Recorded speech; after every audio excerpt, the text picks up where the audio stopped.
Hi, I'm John Ward. I'm the writer-director of the movie I Am. I'm the producer. I'm also in it. I play the role of Aaron. And anyway, I came into show business when I was 12 years old. My little sister, Drew Barrymore's first film following up E.T. was called Firestarter. And she came to my hometown of Wilmington, North Carolina with the movie, and they needed a photo double. And out of thousands and thousands of kids, my sister was picked because they were like the Prince and the Pauper. They looked like one another. And then Drew winds up living in my house, and her mother rents the house next door. And I thought, what's this all about? And so one day, I asked my parents if I could go to the set. And Drew, there's marker, action. Drew runs through a door and says, "Daddy, Daddy." And the director says, "Cut." And I turned to my parents and I say, "That's it? You know, I could do that." And little did I know that behind me was the producer of the movie and his wife, Dino De Laurentiis, and Martha. And they laughed and they said, "Next movie, we will see." And an inadvertent acting career was born. And I was a kid actor, 28 movies and television shows. But when I went to college, I fell in love with Shakespeare and got into writing. And I wrote my first movie when I was 24. I wrote and directed it.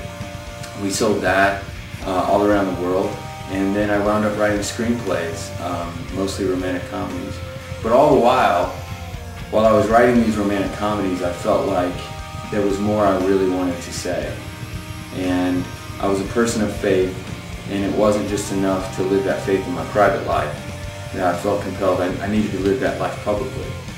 And so that's when I got the compulsion to make I Am and take on the 10 Commandments, which is like saying I want to climb Mount Everest.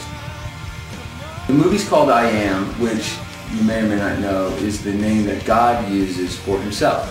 And he's asked, "Who are you?" "Well, I am that I am." And I guess if you're God, that makes a lot of sense. It's the easiest way to describe yourself. You are everything. And the plot, like similar to the movie, it's often been compared to Crash. It's set in Los Angeles and it has 10 different people. They're dealing with their everyday life in LA, and they're trying to solve their own problems, and they're inadvertently dealing with the 10 Commandments in order. So the characters aren't saying, "Oh no, I shouldn't steal because that's a violation of the 10 Commandments." It's not like that.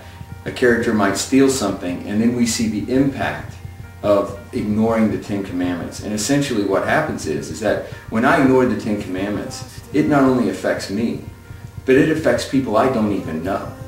And that's really what God was after when he made the 10 Commandments. You have to go back and realize that the people of Israel had just come out of bondage. So Pharaoh told them what to do, but now they were free.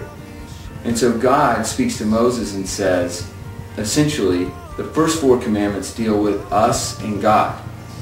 There are no gods before me, graven images, God's name in vain, and Sabbath. That deals with our relationship with God, the God of the universe, keeping that relationship intact.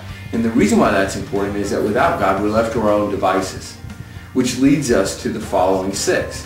Those are dealing with murder, stealing, adultery, lying, coveting other people's things, father and mother. Those deal with us with other human beings. So in a lot of ways what God was saying is, you're free now, and you're free to do whatever you want. You might want to think that through, and you might want to follow these guidelines because it's going to help you live a better and more prosperous life. And that's the metaphor we try to show in the modern day today. How did you come up with the idea, with the message? You know, it's very interesting. I knew I needed to make a movie, and I was going to write a film. So I live in the Los Angeles area, and I had access to a house in Palm Springs, which is out in the middle of the desert.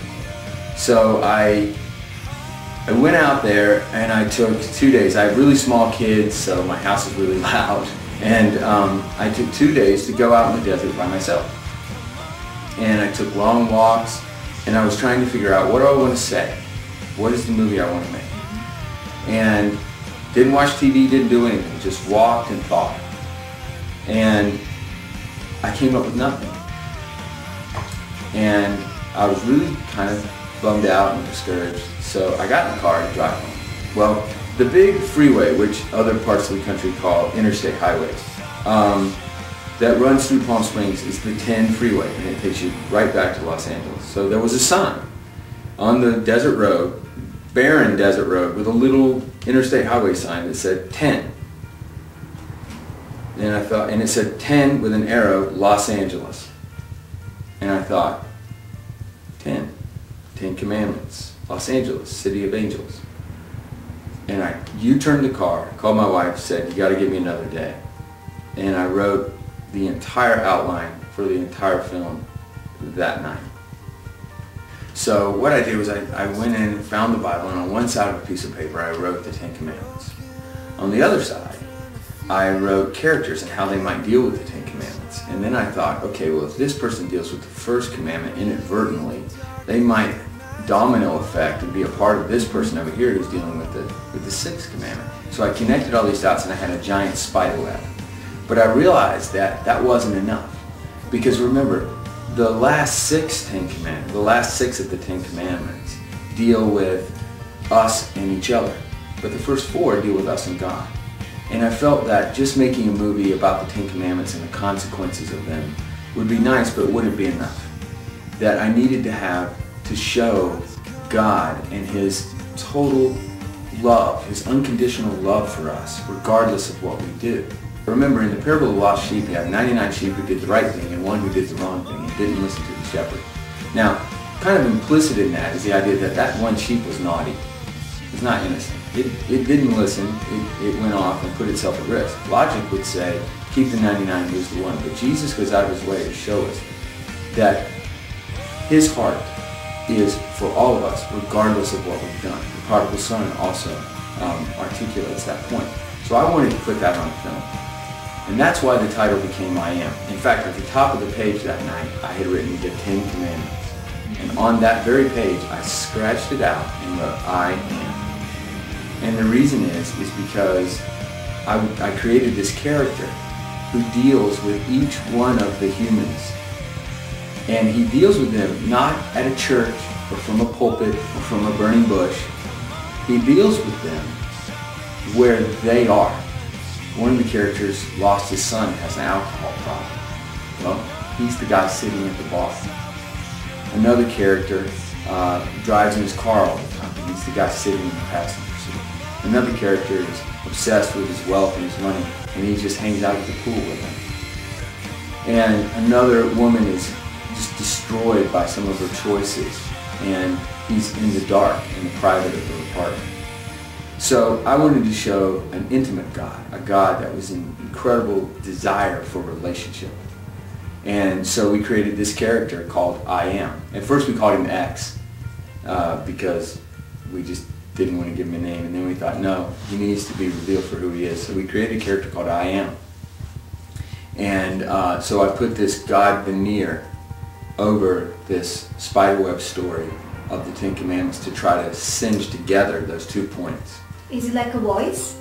No, it's a person. So it's an actual actor. It's an actual actor who plays the character I Am, who visits with these characters and talks with them. And at the end, and this is a spoiler alert, at the end we find out who he really is, and that in fact, it's just a presence, not a personification. But for the whole movie, other than the last 60 seconds, spoiler alert, you find out that he's just the presence of God as opposed to a physical presence. Until that time, you think he's just, who's this guy who keeps hanging out with people in random places? And then we had an interesting question, and that is, how are we going to distribute it, and where's the best place to distribute it?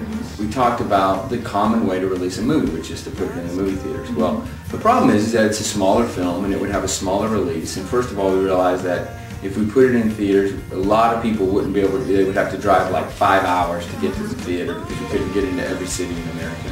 But also, and this was more important, we kept saying that this was a different kind of movie. This was a movie that doesn't tell you an answer. Most movies say, this is what this is the point. And then you either agree with that point or you don't. And really, there's nothing to talk about. You can say, I agreed with that movie or I disagreed with that movie, and then that's it. This movie doesn't do that. It just simply offers a parable, a portrait, a metaphor And you can discuss that. And people we found when we did initial screenings, test screenings, people would linger in the lobby of the test theaters, and they would have these, we'd have to kick them out an hour and a half later. And so what we said was, we want to show this movie not in theaters, because if you go to a theater and you want to have this conversation, how do you have it? So we wanted to have a community conversation. So we came up with a new idea that's never been tried before. And Fox was completely supportive of it. And we said, before you release it on DVD, let us release it into churches first, so that people can go to church, which is a great place to have a conversation. And in addition to that, it can help churches get people to go to a campus who wouldn't go there otherwise. Mm-hmm. And we can have community conversations about the Ten Commandments, an open dialogue, because churches feel like a safe ground for that type of thing. And then you have a professional and a pastor who can guide a conversation. And so we felt that a movie that generates conversation should be in a place that's conducive to conversation, ergo churches. So Fox was more than cooperative, and we did it. And it's been unbelievable, the response. We thought we'd be lucky if a couple hundred churches took us up on the offer, and it was more than a couple thousand in every state, throughout Canada, throughout the world.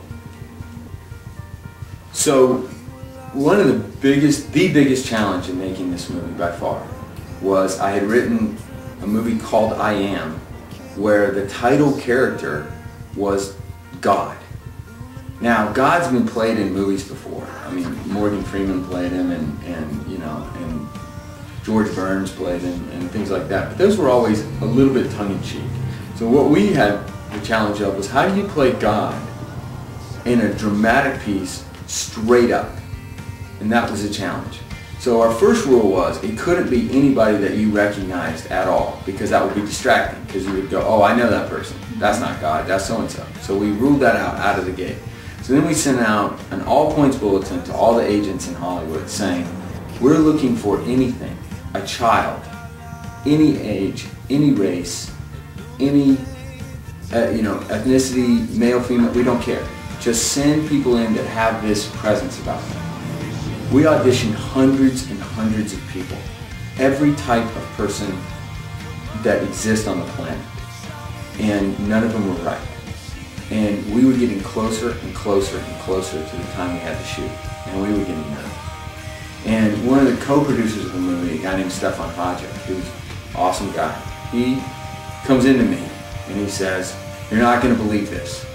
Pops up his laptop, and there's this actor site called Actors Access, and a lot of them, some have agents, some don't. This guy had no agent, had nothing, but didn't even really have a way to reach him. And he had done an obscure, basically homemade movie that he put up there. And there was a scene in it where he was talking to this, he was an African-American guy, about 40, and he was talking to this young kid that was going into a gang. And the way he did it, he just had this presence, and just love just was pouring over him. But it was love, but it was a power. And I turned to Stefan and I said, "You have to find that guy, and I have to find him." We couldn't find him. It was like Cinderella of casting. So we're all over town trying to find this guy. He's going from like place to place, because the story was he's a classically trained actor. He grew up in Philadelphia, classically trained in New York. And he was doing stage stuff in New York, and he had just moved to Los Angeles and didn't know anybody, and did not have any money at all. We finally find him, and he's missed every audition. And we're either going to have to cast people that we just don't feel like are right, or get this guy to an audition, but there were no more auditions left. So Stefan had at the time a little apartment in Santa Monica. We give this guy bus fare. We take him money, say get on the bus. He gets on the bus, goes to Santa Monica. The three of us meet in Stefan's apartment, which was like meeting in a shoebox. And as soon as he walked in the door, I knew it. Before he even read a line, I knew that he was right. And so we cast him right there. And he didn't have a car, and he didn't have a phone. And so we had to have somebody go up and take him to set every single day. And it was a miracle. Hey, this is John Ward. Thanks for watching BREATHEcast.